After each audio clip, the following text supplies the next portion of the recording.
See sündmus juhtus 11. jaanuaril kell 2:32 tuli siis merevalvekeskuselt meile väljakutse, et Sõrve-Sääre piirkonnas on üks nii-öelda laevameeskonna liige vajab meditsiinilist evakuatsiooni laevalt.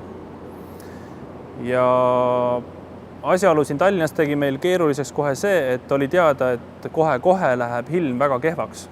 Ja kui väga kaua ootame, siis ei saagi välja lennata siit enam üldse, sest väga nähtavus läks väga kehvaks. Lendasime välja ja oligi juba siis praktiliselt ilm minutitega läks väga palju kehvemaks. Hästi tihe lumesadu tuli peale. Aga mida Saaremaa poole jõudsime, seda paremaks ilmastikolud muutusid. Ja juba Saaremaa kohal siis juba oli tähis taevas, et ilm oli selge, kuigi väga tuuline. Ja esialgne plaan meil oli siis minna Kuressaare haigla juurde ja võtta sealt peale 2 Kuressaare haigla arsti. Kui me sinna jõudsime, siis olid nemad juba pandud merepäästjate poolt merelennuülikondadesse. Kui me kohale jõudsime sinna laeva juurde, siis oli väga tugev tuul, isegi väga tugev, kuskil 50 sõlme, mis teeb umbes 20–25 meetrit sekundis ja tuul oli selline turbulentne, et ta ei olnud ühtlane, vaid ta oli selline kord puhus hästi palju, siis hästi vähe. Ja see on kopterile selline, kopter ei saa ennast korralikult stabiilselt paigal hoida, et ta pidevalt nagu kõigub seal õhus ja see teeb meeskonnale töö raskeks.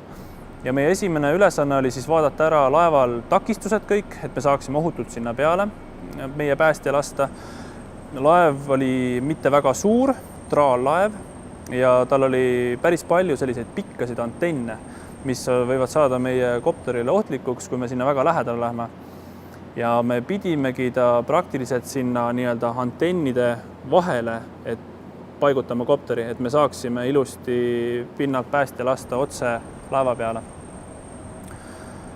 Ja nõudis alguses tükk harjutamist, et me seal kõrvalgi korralikult püsiksime ennem, kui me julgesime sinna peale proovima minna. Suutsime meie pinnalt päästa ilusti sinna laeval lasta, kanderaam järgi ja siis juba jäime sinna laeva kõrvale jälle ootama, et millal pinnalt päästja meie patsiendi ilusti raami peale pakib ja siis saab ta üles tõsta.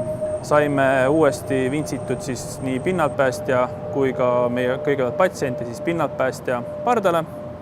Ja siis juba Kuressaare haigla arstid hakkasid temal esmaabi andma ja esmane ülevaatus oli talle juba siis maandudes oli juba ära tehtud ja hiljem siis ta läks Kuressaare haiglasse.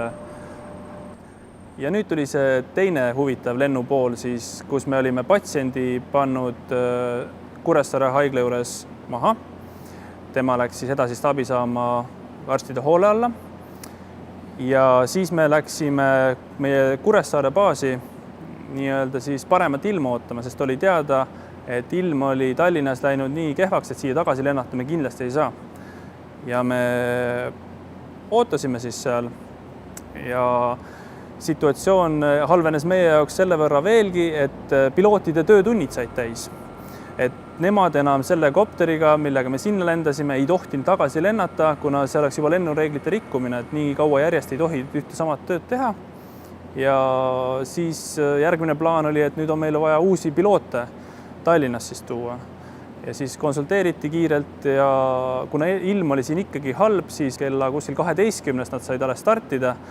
Toodi meie uue lennukiga 2 kopteripilooti siis meil Kuressaarde, kes siis võtsid meie kopteri koos siis meeskonnaga, osad läksid küll lennukiga ja siis toodi nad tagasi kõik ilusti Tallinna baasi. Et siukest sündmust ei ole ka minu teada väga ennem olnud. Ja kogu selle sündmuse teeb siis unikaalseks, huvitavaks ja sama asjaolu, et oli hästi paljude erinevate üksuste väga hea koostöö. Alustades merevalvekeskusest, siis tulime meie mängu, siis Kuressaare haigla arstid, siis laevameeskond, kes kohapeal abistas ka.